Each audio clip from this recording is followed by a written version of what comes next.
ओम श्री योग वाशिष्ठ महारामायण वैराग्य प्रकरण एकादश सर्ग। राम को विश्वामित्र जी के द्वारा समाश्वासन दिया जाना। विश्वामित्र जी ने कहा, हम सभी महाप्रज्ञा से युक्त हैं।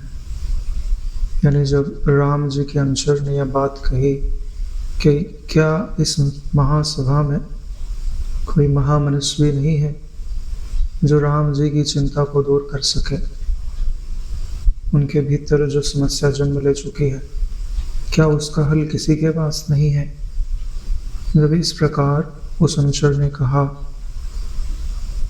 तो विश्वामित्र जी कहते हैं कि हम सभी महाप्रज्ञा से युक्त हैं। प्रज्ञा का अर्थ होता है यानी प्रकृष्ट रूप से विद्यमान जो तत्व है, ज्ञा यानी जो उसको जानता है।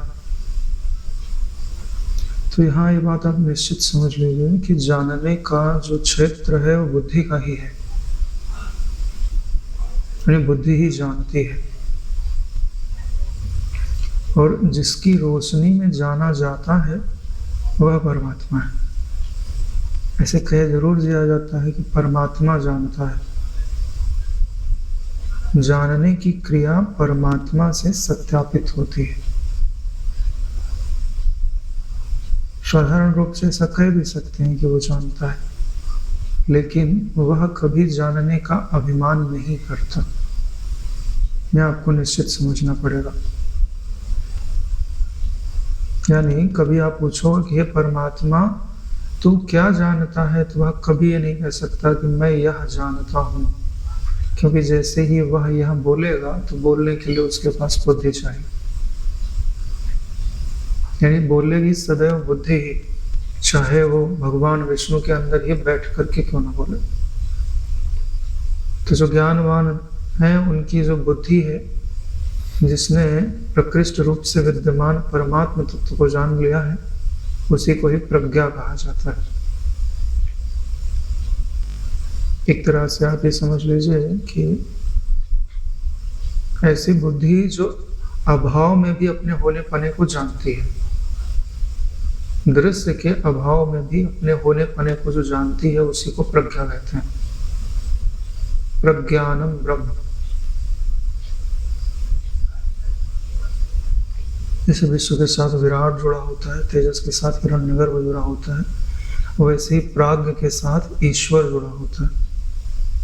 एक स्थूल का अभिमानी है, संपूर्ण स्थूल का अभिमानी है, एक संपूर्ण सूक्ष्म का अभिमानी है, एक संपूर्ण कारण का अभिमानी है। यानी आप प्राज्ञ तभी हो सकते हो जब आप संपूर्ण दृश्य के अत्यंता भाव को करने में और स्वयं उपस्थित रहने में सक्षम हो जाओ। यानी कारण जगत आपका बाधित हो जाए। यानी आप रहो और जो आके गुजर जाए वह बाधित हो जाता है। आप रहो और जागृत आपके सामने से गुजर जाए तो वह बाधित हो गया, यानी बीत गया। आप रहो और सपना आपके सामने से गुजर जाए तो सपना बाधित हो गया, यानी बाधित होना मतलब बीत जाना। भाई जो चीज बीत गई उसका भी कोई अस्तित्व तो नहीं है ना, स्मृति मात्र ही है। ऐसे ही जगत जब आपके सामने से बीत जाए तब आपके लिए जगत बाधित हो गया, ऐसा आपको समझना चाहिए। तो यहाँ क्या कहते हैं कि हम सब प्राज्ञ ही नहीं महाप्राज्ञ हैं, यानी कि प्राज्ञों में भी श्रेष्ठ हैं। स्वयं तो उस तत्व को जानते ही हैं, अगर कोई दूसरा जानना चाहे तो उसको जता भी सकते हैं। यदि ऐसी बात है तो जैसे हिरणों का झुंड अपने सेनापति मृग को लाता है, वैसे ही आप लोग श्री राम को यथाशीघ्र हमारे सामने ले आए। यानी कि आप राम जी को हमारे सामने लेकर के आइए और उनकी जो समस्या है उसको दूर कर देंगे। विवेक एवं वैराग्य से युक्त श्री राम का यह महान पुण्य फल ही है कि उन्हें आत्मबोध आत्म साक्षात्कार हो गया है, ऐसा लिखा हुआ है। यानी ये समझ लीजिए कि आत्मबोध आत्म साक्षात्कार का जो बीज है, जो प्रारंभ है, वो उनके हृदय में जन्म ले चुका है। और वो है क्या? विवेक और वैराग्य। जब आपके हृदय में विवेक जन्म लेने लगता है तो आत्मबोध ज़्यादा दूर नहीं है, आत्म साक्षात्कार भी ज़्यादा दूर नहीं है। लेकिन बड़ी बात क्या है? विवेक तो सबके हृदय में है, लेकिन हम उसी का गला घोटते रहते हैं, इसलिए वो दब जाता है। और सच्चा विवेक तो बिना सद्गुरुओं के चरणों में बैठे बिना आता नहीं। घर वाले थोड़ी बताएंगे कि आत्मा क्या है, अनात्मा क्या है, दृश्य क्या है और दृश्य का प्रकाशक क्या है, जड़ क्या है, चेतन क्या है, चिज्जड़ ग्रंथि क्या है, उसका छेदन कैसे होता है। ये तो कोई आत्मानुभवी महापुरुष ही बता सकते हैं। वशिष्ठ जी हैं, गुरु जी हैं, उन्हीं के चरणों में बैठ के समझा सीखा जा सकता है। तो यहाँ क्या कहते हैं कि वैराग्य से युक्त जो श्री राम जी हैं, उनका यह महान पुण्य फल ही है कि आत्मबोध और आत्म साक्षात्कार की नींव उनके हृदय में पड़ चुके हैं। यह विपत्ति अथवा राग के कारण नहीं हुआ है। राम जी को तो कोई विपत्ति नहीं है ना, जो उनके हृदय में वैराग्य जन्म लिया। संपत्ति ही संपत्ति है, फिर भी उनके हृदय में विराग जन्म ले रहा। यह बोध तो उन्हें अभ्युदय देने वाला है, यानी जो ज्ञान उनमें उदित हो रहा है वह उनकी उन्नति कराएगा। जैसे वायु पर्वत में स्थित मेघ को हटा देता है, वैसे ही राम को यहाँ ले आए। हम क्षण भर में उनका मोह दूर कर देंगे। जैसे वायु पर्वत के नज़दीक जो बादल घिरे हुए रहते हैं, हवा चलने लगे तो कहाँ चढ़ जाते हैं पता नहीं चलता। ऐसे ही राम रूपी पर्वत के चारों तरफ जो संशय रूपी बादल घिरे हुए हैं, जब हमारे वचन रूपी वायु का झोंका लगेगा तो बादल कहाँ जाएंगे पता नहीं। युक्ति संवाद से मोह नष्ट हो जाने पर हम सभी की तरह उस श्रेष्ठ ज्ञान को पाकर परम पद में विश्रांति को प्राप्त करेंगे।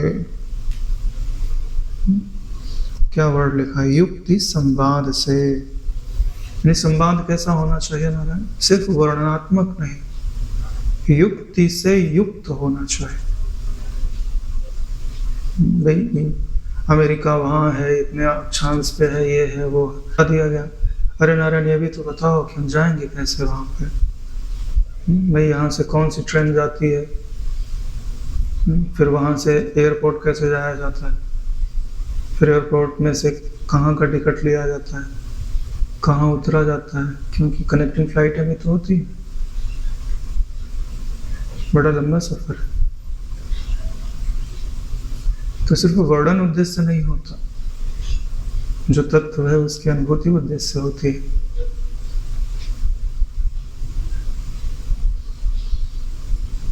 युक्ति संवाद से मोह नष्ट हो जाने पर, यानी युक्ति संवाद से घटना क्या घटनी चाहिए? मोह नष्ट होना चाहिए। मोह समझते हो? जैसे आप धरती से उछल करके आसमान में जाना चाहो और धरती आपको नीचे खींच लेती है, तो यह धरती का मोह है। दृष्टांत में समझते हैं, आप ओंकार का गुंजन करते हो, यहाँ देह मैं नहीं हूँ, चित्त भी मैं नहीं हूँ, प्रकाशक साक्षी मात्र तत्व हूँ, मैं उसमें विश्राम पालू।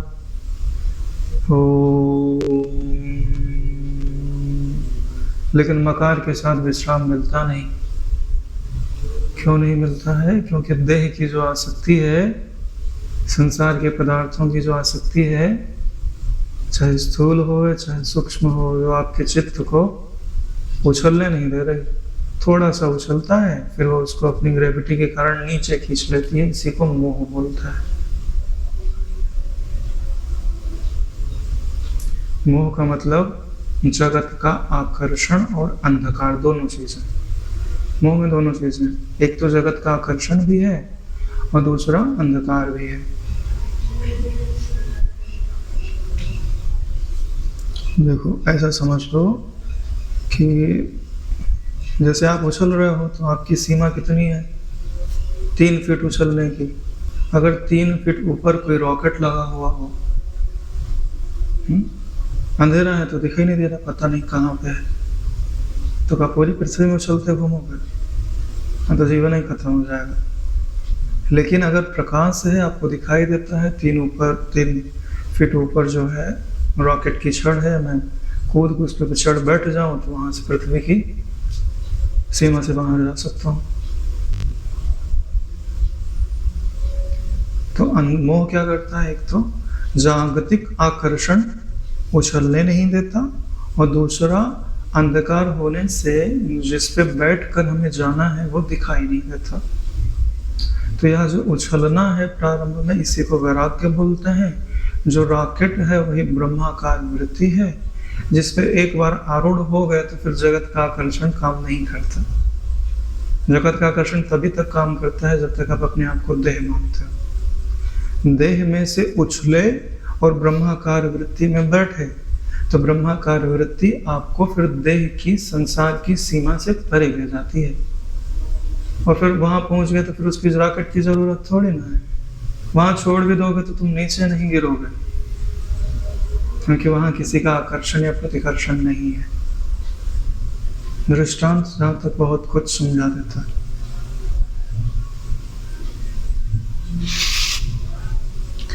तदनंतर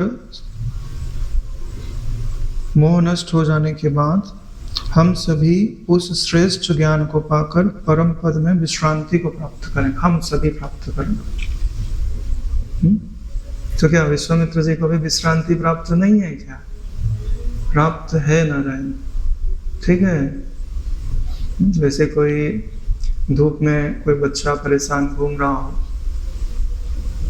और आप अपने घर की शीतल छाया में बैठे हो और घर की सीढ़ियां बड़ी हो, उस पर चढ़ ना पा रहा हो, तो घर का व्यक्ति बाहर निकलता है, धूप सहता है और बच्चे को उठा करके अपनी गोद में लेकर के उस छाया में ले जाके वो भी शांति में बैठेगा और वो बच्चा भी शांति मानना चाहेगा। मेरे भाई, जब उपदेश दिया जाता है तो अज्ञान को स्वीकार किया जाता है। बिना को अज्ञान को स्वीकार किए हुए उपदेश दे सकता है? भाई, अज्ञान भले वो अपनी स्मृति में पहले वाला ज्ञान की कल्पना करें या शिष्य के हृदय से तदात्म करके उसे अभी ज्ञान हो में आना, उससे तदात्म करके फिर उसका वर्णन करें। भाई, बीमारी को बिना चित्त में उपस्थित किए उसका इलाज नहीं बताया जा सकता। तो मतलब विश्रांति इनकी सिद्ध है, लेकिन जिनको प्राप्त नहीं है उनके चित्त से तदात्म करके ये उनके जहाँ चित्त है वहां जाते हैं, फिर उसको ऐसी प्रेरणा देते देते भाई इस रास्ते चलो, ऐसी भावना करो, ये छोड़ो, ये पकड़ो, करते करते जहाँ विश्रांत तत्व है वहां लेके आते हैं और स्वयं भी विश्रांत हो जाते हैं और वो भी विश्रांत हो जाते हैं। तदनंतर सुधा रस का पान किए हुए की भांति संताप रहित होकर, जैसे कोई अमृत का पान कर ले तो वो दुखों से रहित हो जाता है, सत्य आनंद रूपी प्रज्ञा को पाकर अत्यधिक कांति युक्त हो पुष्ट देह को धारण करेंगे। साधुवाद है। यानी जो हमारी देह होगी नारायण, वो पुष्ट देह होगी, ब्रह्म युक्त, ब्रह्ममय देह होगी। यानी उनकी जो शरीर होती है वो ज्ञान मात्र ही होती है, उसमें कुछ पराधीनता नहीं होती। देह का मतलब उनकी जो अभिव्यक्ति है, तो वो प्राप्त कैसी होती है? जब सत्य आनंद रूपी प्रज्ञा प्राप्त हो जाती है तो अत्यंत कांति से युक्त अत्यंत पुष्ट देह की, उनकी देह क्या है? विश्व विराट। उनके देह क्या है? तेजस हिरण्यगर्भ। उनके देह क्या है? प्राज्ञ ईश्वर। यानी सभी उनके भीतर है। उनकी देह तो सिर्फ कहने मात्र है।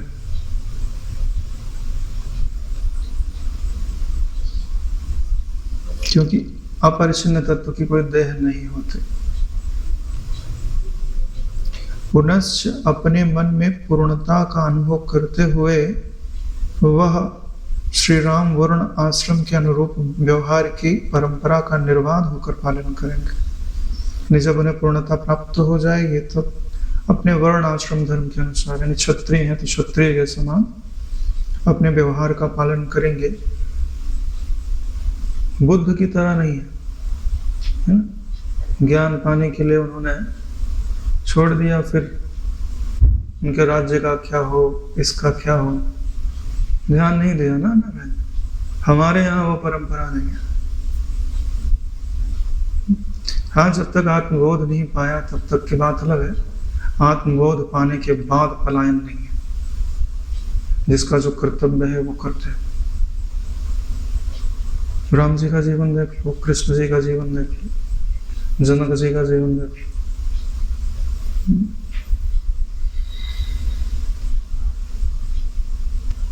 बाकी गुरुजनों के ऊपर छोड़ दिया जाता है कि वो क्या कराना चाहते हैं। वे पूर्णता तो इसी में है कि आकार को बदलने की जरूरत ना पड़े, दृष्टि बदल गई तो सब कुछ बदल गया। महान आत्मा परात्पर ब्रह्म का ज्ञान पाकर सुख दुख से परे लौह खंड, प्रस्तर खंड एवं कांचन को समान भाव से देखने वाला कर देती है। यानी जब आपको आत्मबोध हो जाता है, ब्रह्म का ज्ञान प्राप्त हो जाता है, तो आपको सुख और दुख से परे ले जाता है नारायण।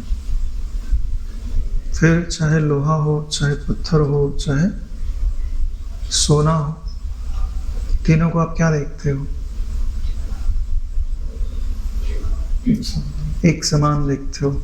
क्यों देखते हो? नहीं, सोने का मूल्य ज्यादा होता है, लोहे का उससे कम, पत्थर का उससे भी कम होता है। फिर तीनों को समान क्यों देखते हो नारायण? क्यों? क्योंकि आपको पता चल गया है कि व्यवहारिक दृष्टि में वो सोना है, व्यवहारिक दृष्टि में लोहा है, व्यवहारिक दृष्टि में पत्थर है, पारमार्थिक दृष्टि में तीनों एक है। ठीक वैसे ही जैसे टीवी पे लोहा दिखाई दे रहा हो, सोना दिखाई दे रहा हो या पत्थर दिखाई दे रहा हो, तीनों कोई अंतर है? तीनों प्रकाश मात्र है नारायण। ऐसे ही जिसको तुम अभी लोहा बोलते हो वो लोहा नहीं है, वो लोहाकार वृत्ति है। जिसको तुम सोना बोलते हो सोना थोड़ी ना है, सोनाकार वृत्ति है। विज्ञान में तो यही बोलता है, भाई वृत्ति बनी ना कि सोना है, तभी तो अनुभव में आया कि सोना है। तो वह उनको वृत्ति मात्र देखता है, इसलिए उनको सम देखता है। यहाँ बोला तो ये इनका उदाहरण लेके जाता है, सोने पत्थर आदि का। बात सिर्फ सोने पत्थर आदि से नहीं लेना है। ये जैसे कोई शत्रु है, कोई मित्र है, कोई अच्छा लग रहा है, कोई बुरा लग रहा है, अच्छे पने और बुरे पने को दूर करना है, सोने को और लोहे को दूर नहीं करना है। जैसे एक ही व्यक्ति हो गए और वो विकराल रूप बना के आपको दिखे तो आप डरे, ना के दिखे तो आप हंसे, ठीक है, तो मनोरंजन के लिए है। आप पहचानते हैं कि एक ही है, उसके सिवाय दूसरा नहीं है। ऐसा जो नहीं पहचानता वो कैवल्य मुक्ति तो नहीं मिलेगा। जितने भी रूप हैं एक ही है, एक। जिसका ऐसा दृढ़ निश्चय है ना, उसका कोई अमंगल भी नहीं मिल सकता। चोर कितने बड़ा चोर हो, उसके सामने जाके वो चोरी करना भूल जाए। अगर वो नहीं भूल रहा है, तुम्हारा चुरा ले जा रहा है, तो तुम्हारी दृष्टि पक्की नहीं, तुम्हारी रेंज उसकी रेंज ऐसी हो जाती है। भगवत गीता पढ़ा है ना, वो ऋषि जहां बैठ के तपस्या किए, वहां बकरी गई तो हे शेर तू इधर आ, तू कहाँ जा रहा है, तू मुझे खा क्यों नहीं लेता? शेर क्या बोलता है, रे बकरी मुझे पता नहीं क्या हुआ, यहाँ आकर मेरी वैर वृत्ति, द्वेष वृत्ति समाप्त हो गई। जबकि उन महाराज को गए कितना समय हो गया। किस चीज का चमत्कार है? हृदय में जो समता निवास करती है उसकी दृढ़ता का चमत्कार। उस समय लोग पवित्र हृदय हुआ करते थे। मुनिनाथ विश्वामित्र के ऐसा कहने पर पूर्ण रूपेण मन से प्रसन्न हो राजा दशरथ ने राम को लाने के लिए दूतों को पुनः भेजा। तत्क्षण उदयाचल से सूर्य के उदय होने की भांति श्री राम अपने कुछ भृत्यों एवं दोनों भाइयों के साथ इंद्र की अमरावती के समान अपने पिताजी की पुण्य भूमि राज सदन में आ गए। यानी उनको वहां पता चल गया कि अब इधर कुछ काम बनने वाला है। हाँ, तो फिर बहाना मार देते, तुम जाओ हम आते हैं। लेकिन उन्हें पता चल गया कि नहीं, अब घटाएं गिर रही हैं, ठंडी ठंडी हवा आ रही है, यानी अब बारिश की संभावना है। देवों के समूह से आवृत इंद्र की भांति राज समूह से घिरे हुए राजा दशरथ को श्री राम जी ने दूर से देखा। वहां राजा दशरथ के पार्श्व भाग में यानी बगल में वशिष्ठ एवं विश्वामित्र विराजमान थे। उन दोनों से सविनय समस्त शास्त्रों के अर्थों की जानकारी करते हुए मंत्रियों के साथ मालाकार रूप पंक्ति में बैठे थे, यानी गोलाई में बैठे हुए। यानी तुम जाओ तो तुम उनके बीच में खड़े हो जाओगे, यानी कि उनकी माला तुमने अपने गले में पहन ली। वहां वे चमर हाथ में लिए हुए कमनीय कांताओं से सेवित अच्छी तरह से उपस्थित, यानी उनके ऊपर हवा किया जा रहा था। मानव दिशाएं ही मूर्ति रूप धारण कर यथोचित सेवा में संलग्न थी। ऐसा लग रहा था कि दिशाएं ही उनके ऊपर चमर डुला रही हैं, हवा कर रही हैं, उनके ताप हर रही है। महर्षि वशिष्ठ जी, विश्वामित्र तथा महाराज दशरथ आदि सभी ने कुमार कार्तिकेय की भांति ही श्री राघव को अपनी ओर आते देखा। श्री राम का स्वरूप शांत, गंभीर, विवेक युक्त, सत्वगुण संपन्न, सौम्य और सुंदर से था। राम जी देखने में गंभीर दिखाई देते थे, विवेक युक्त दिखाई देते थे, सौम्य और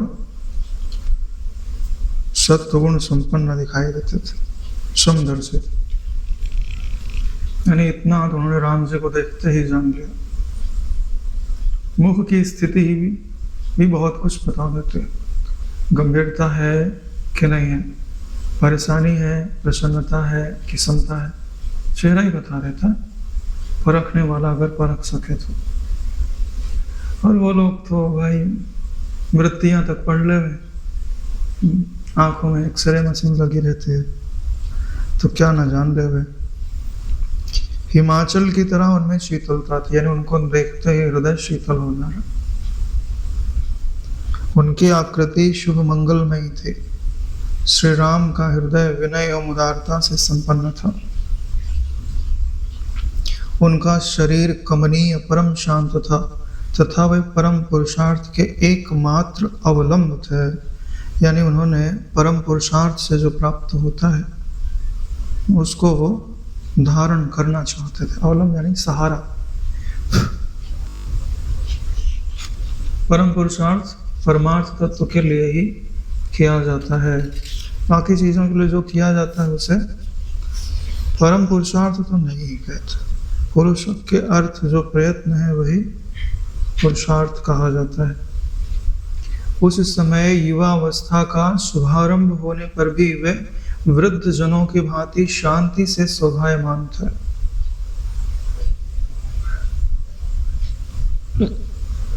वृद्ध किसे कहते हैं? जिनकी आयु बड़ी हो जाए, नहीं ना रहे, जिनका अनुभव बड़ा हो जाए उसे वृद्ध कहते हैं ना। तो जिनका अनुभव बड़ा हो जाता है वो शांति से संपन्न हो जाते हैं। उद्वेग रहित परमानंद प्राप्ति के बिना भी पूर्ण मनोरथ वाले के समान से। क्या बात है, यानी उद्वेग नहीं है। उद्वेग किसमें होता है? चंचलता जिसमें बहुत दिखाई दे ना, भीतर में उद्वेग तो जरूर हो गया।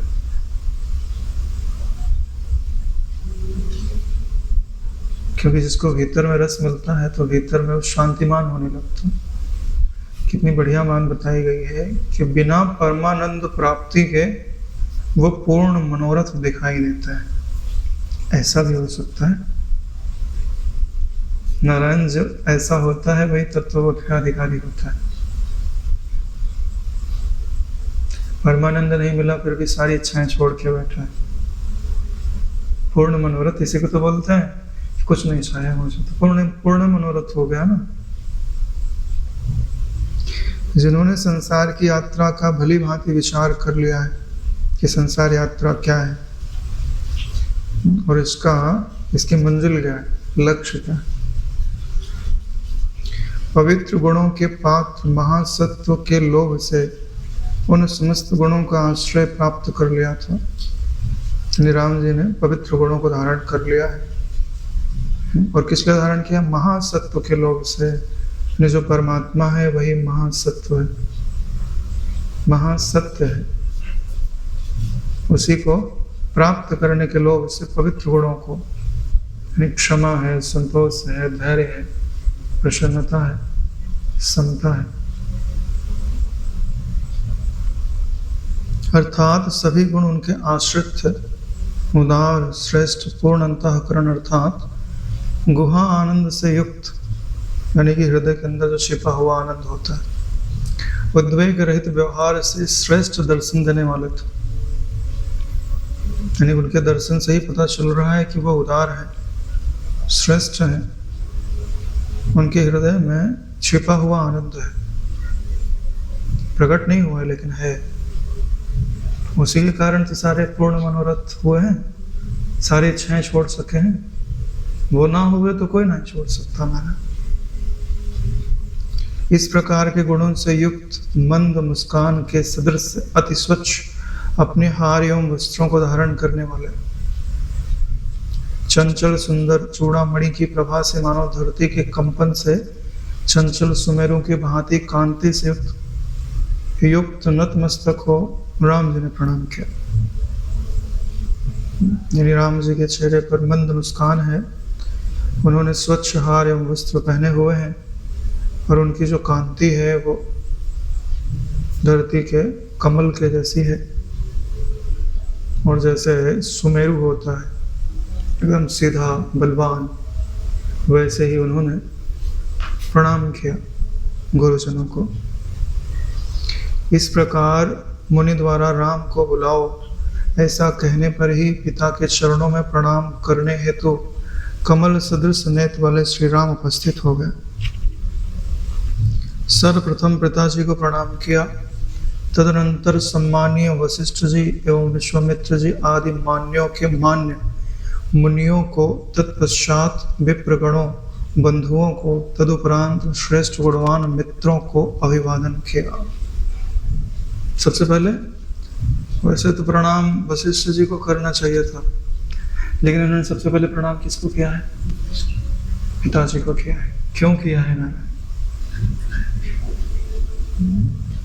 उन्होंने बुलाया था इसलिए। बड़ी बात क्या है कि भाई गुरुजनों का सम्मान करना चाहिए। इसको किसने सिखाया? पिताजी ने सिखाया कि भाई अब इनका सम्मान करना है या क्या करना है वो पिताजी के द्वारा ही संकेत प्राप्त होता है,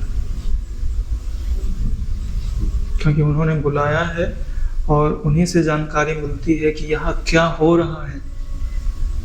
जैसे घर में कितने बड़े बड़े लोग आ जाएं, घर में अगर पिताजी हैं या माताजी तो सबसे पहले नजर उन्हीं से जाती है कि यहाँ हो क्या रहा है। कुछ हिंट मिल जाए तो बाकी का काम हो जाए।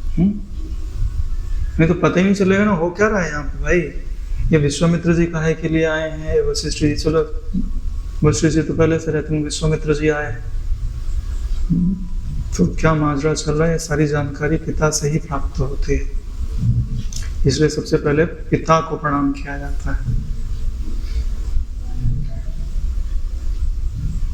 लेकिन आप जैसे गुरु के आश्रम में रहते हैं और पिताजी बाहर से आए तो पहले गुरु जी को प्रणाम किया जाता है। जो वहाँ के अधिष्ठाता देव होते हैं उनको प्रणाम पहले किया जाता है। राज दरबार है ना। अब अगर वशिष्ठ जी का आश्रम होता तो वशिष्ठ जी को पहले प्रणाम करना होता।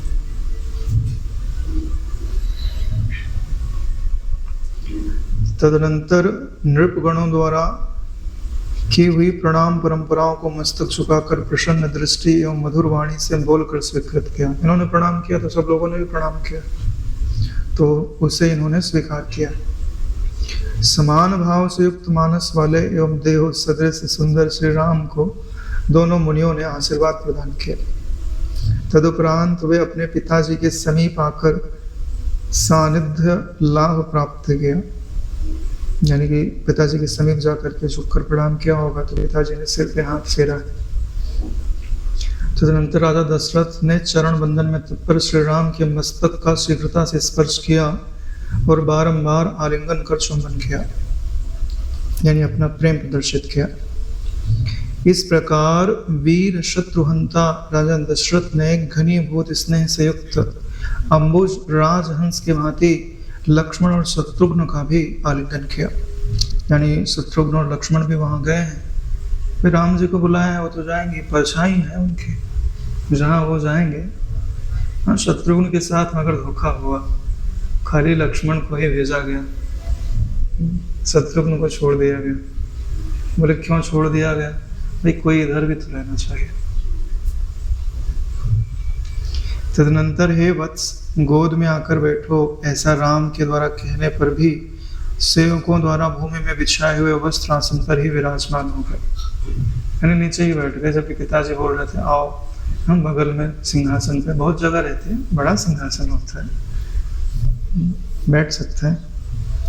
राजा ने कहा, यानी दशरथ जी ने कहा, हे वत्स अनेक शाह कल्याणों के आधार एवं विवेक संपन्न पूर्ण ज्ञानी भी हो, यानी कि तुम विवेक संपन्न हो, यानी कि ज्ञान को तुम धारण करने वाले हो। तुम जड़ पुरुष के सदृश जीर्ण बुद्धि द्वारा स्वयं को दुखी मत बनाओ, यानी जैसे कोई स्वयं ही अपनी बुद्धि के द्वारा अपने आप को दुखी कर लेता है, तो उसकी बुद्धि जीर्ण शीर्ण होएगी, तभी तो अपने आप को दुखी कर रही है। श्रेष्ठ बुद्धि वाला स्वयं को दुखी थोड़ी ना करेगा। तुम्हारे सदृश विवेकी पुरुष वृद्ध विप्रेम गुरुजनों द्वारा दिए गए वचन का पालन करने से परम पद प्राप्त कर लेते हैं, यानी कि आप विवेकी हैं, अभी यहाँ पे गुरुजन आदि उपस्थित हुए हैं, अब उपदेश देंगे, उनका पालन करिए और परम पद को प्राप्त हो जाइए। जो श्रेष्ठ लोग होते हैं वो ऐसे ही करते हैं, किंतु जो मोह का अनुपालन करते हैं उन्हें परम पद की कभी प्राप्ति नहीं होती। और हम ये आशा करते हैं कि आप मोह का अनुपालन नहीं करेंगे, गुरुजनों के श्रेष्ठ वचनों को धारण करने का प्रयास करेंगे, जिनसे परम पद की प्राप्ति होती है। मोह का अनुपालन मतलब जो तुम्हारी बुद्धि में नासमझी है, तुम उसी नासमझी को बनाए रखना चाहते हो। ऐसा कब होता है? जब तुम अपने से श्रेष्ठ किसी को समझते ही नहीं, तो तुम उनसे सीखोगे भी क्यों? है ना नारायण? जबकि किसी की भी बात युक्त हो तो उससे सीख लेना चाहिए। देखो छोटी बड़ी बुद्धि होती है, तुम छोटे बड़े थोड़ी ना होते। जो झुक के सीख रही है वो भी बुद्धि है, और जिससे सीख रही है वो भी बुद्धि है, और जो दोनों का प्रकाशक है सो एक ही है। हाँ, तो तुम ना झुक रहे हो ना तुम सीख रहे हो, तुम तो पूर्ण हो ना नारायण। तुम्हें सीखना या ना सीखना कैसे हो सकता है? तो झुकने से जो अपने आप को छोटा मानता है वह तुम नहीं हो, और देने से जो अपने आप को बड़ा मानता है वो भी तुम नहीं हो। वो अहंकार है, और उस अहंकार को अगर चोट लग रही है तो लगने दो, क्योंकि वो उसी के योग्य है।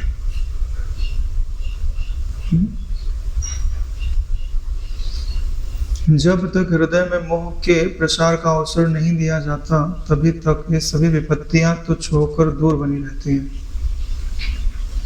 जब तक हृदय में मोह को आप नहीं बढ़ाओगे तब तक सारी विपत्तियां दूर ही रहेंगी। जैसे ही हृदय में मोह आता है, अज्ञान आता है, अज्ञान के प्रति प्रेम आता है। मोह में दो चीजें जुड़ी हुई हैं, अज्ञान और अज्ञान के प्रति प्रेम। उसी को आसक्ति बोलते हैं। एक चीज नहीं, मोह में दो चीज है, नहीं है, दोनों चीजें हैं, अहमता और ममता।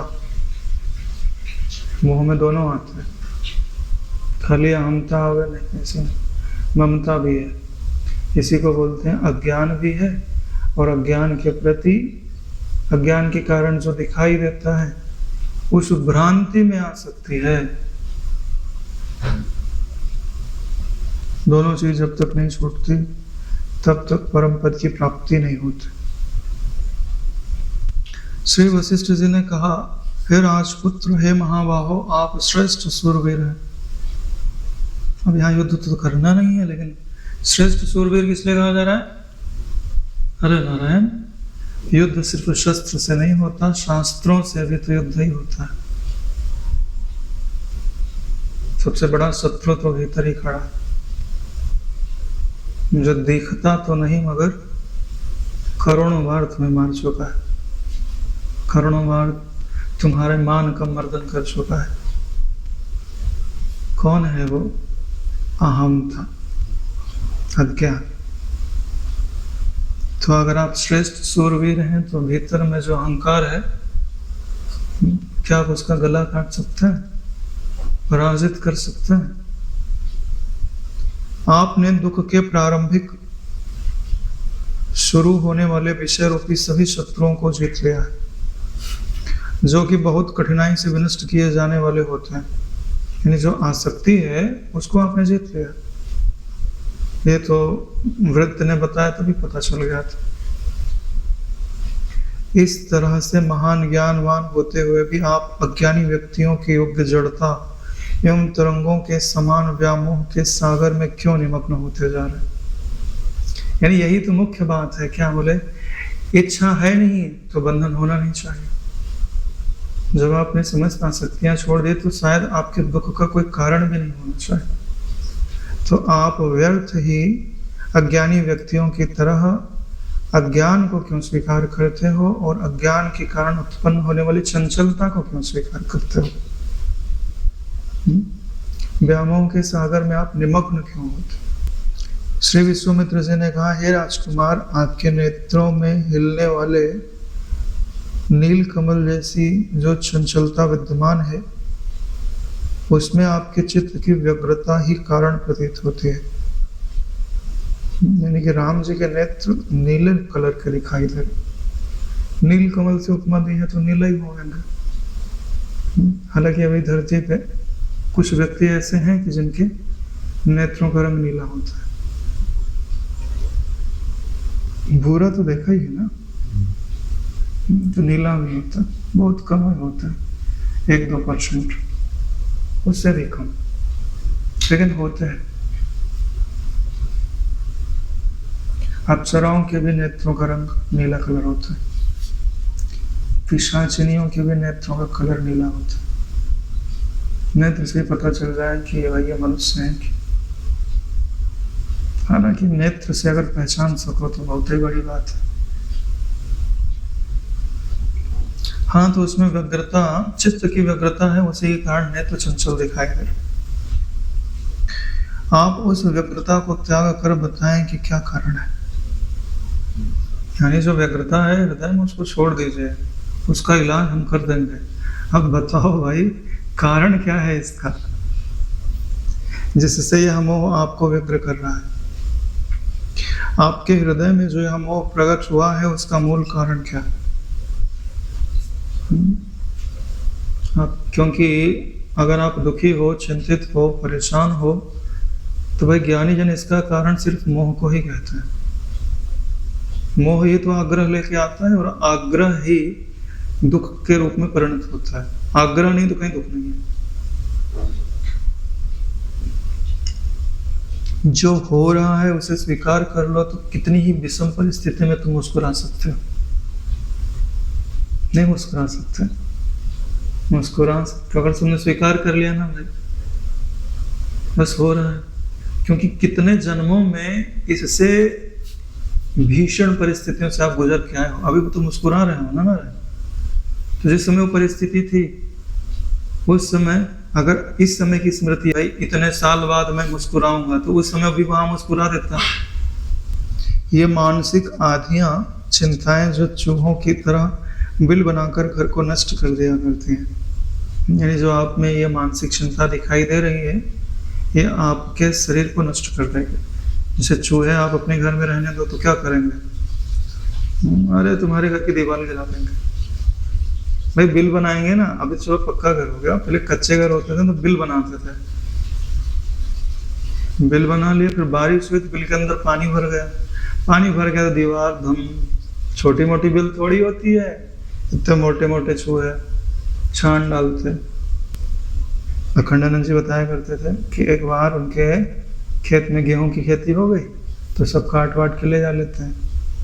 तो फिर बाद में वो जो दाना बिनने वाले आते हैं बड़े चतुर होते हैं, तो उन्होंने देखा यहाँ चूहे की बिल है। तो खंडानंद जी खड़े थे उधर, तो उन्होंने चूहे की बिल खोदा। खोदने के बाद जहाँ खत्म होती है वहां पे बहुत 10 किलो गेहूं वहां पे रखा हुआ था। अरे बोले इतना गेहूं इकट्ठा करके रखा इन लोगों ने। वही चीज यहाँ बताई जा रही है कि चूहे की तरह बिल बना के आपका घर नष्ट कर देंगे। तो आपके अंदर जो चिंता है वो चूहा ही है, और नष्ट किसको करेगा? आपके हृदय के आनंद को, शांति को, प्रसन्नता को। मैं ऐसा मानता हूं कि इस तरह की आधियां चिंताओं के योग्य नहीं है। यानी कि इनको हृदय में धारण करना योग्य तो नहीं है ना भाई, ये तो नुकसानदायक चीज है ना। आपको तो किसी तरह चिंता आधियां करने की आवश्यकता ही नहीं है, क्योंकि चिंता आधियों को बढ़ावा कौन दे जिसके पास उपाय ना हो। भाई कर्जे में डूब गया, कर्जा चुकाने का कोई माध्यम दिखाई नहीं दे रहा है तो चिंता वो करे ना। अरे भाई सामने उपाय पड़ा है तो उपाय करो, चिंता करने से क्या होगा? और कोई बोले यार हम सब तरह से गिर गए हैं, ठीक, अब हमको कोई मार्ग दिखाई नहीं दे रहा, तो उसका मार्ग क्या होता है? सदगुरु के द्वारा प्राप्त जो भगवान नाम है, इससे बड़ा सहारा इस जगत में दूसरा कोई नहीं। उसकी डोर जो है ना परमात्मा से जुड़ी हुई है, वो एक तरह से मोबाइल है, ठीक है। अब तुम उससे अगर कॉल लगा सके तो अगर परमात्मा ने कॉल उठा ले तो जो मांगोगे सो मिल जाएगा। परमात्मा कॉल उठाता है, खाली तुम लगाओ। जो तुम अनुष्ठान करते हो वही तुम्हें परमात्मा की रिंग बजाना।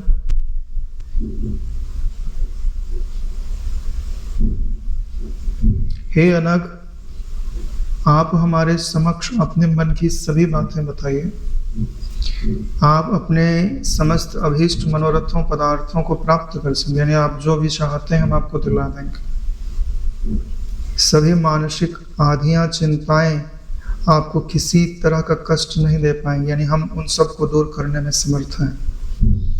किसी प्रकार, जिस प्रकार मेघ गर्जन को श्रवण कर मयूर अभीष्ट अर्थ की सिद्धि का अनुमान करके खेद दुख का परित्याग कर देता है, उसी प्रकार श्रेष्ठ मति संपन्न विश्वामित्र जी के अभीष्ट अर्थ की दीप्ति से युक्त कथन को श्रवण कर रघुवंश के ध्वज की भांति श्री राम ने खेद शोक को त्याग दिया, क्योंकि महर्षि कथन में उनके हृदय की इच्छाओं के अनुकूल ही अर्थ अवस्थित था। यानी कि राम जी ने अपने हृदय का शोक त्याग दिया है और अपना अस्त्र धारण कर लिया है। कौन सा अस्त्र है? सन्मति रूपी, श्रेष्ठ मति रूपी अस्त्र उन्होंने धारण कर लिया। अब गुरु जी बोलेंगे भाई इसको काट डाल तो उसको काट डालेंगे, इसको मार दे तो उसको मार डालेंगे। जैसे अर्जुन ने नहीं हाथ हथियार रख के छोड़ के बैठ गया था, भगवान ने जब उनका मोह नष्ट कर दिया तो उन्होंने गांडी उठा लिया। तो वो रहा जगरथ मार, है ना। अब अर्जुन बोले हम नहीं मारेंगे, तो उसका मोह नष्ट नहीं हुआ, ठीक है। ऐसे ही जब आपने ईश्वर प्राप्ति के लिए अपने गुरु जी को अपना सारथी बना लिया अपना कृष्ण बना लिया।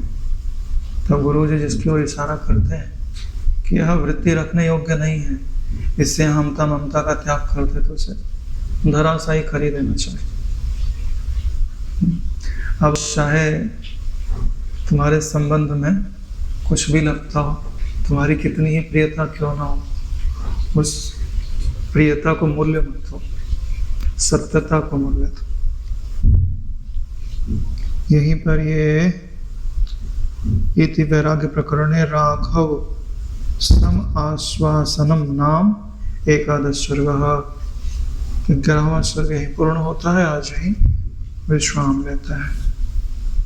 ओम कायेन वाचा मनसेन्द्रियैर्वा करोमि यद्यत् सकलं परस्मै सद्गुरुवेति समर्पयामि। ओम सहनावतु सहनौ भुनक्तु सह वीर्यं करवावहै तेजस्विनावधीतमस्तु मा विद्विषावहै। ओम शांति शांति शांति। श्री सद्गुरुदेव भगवान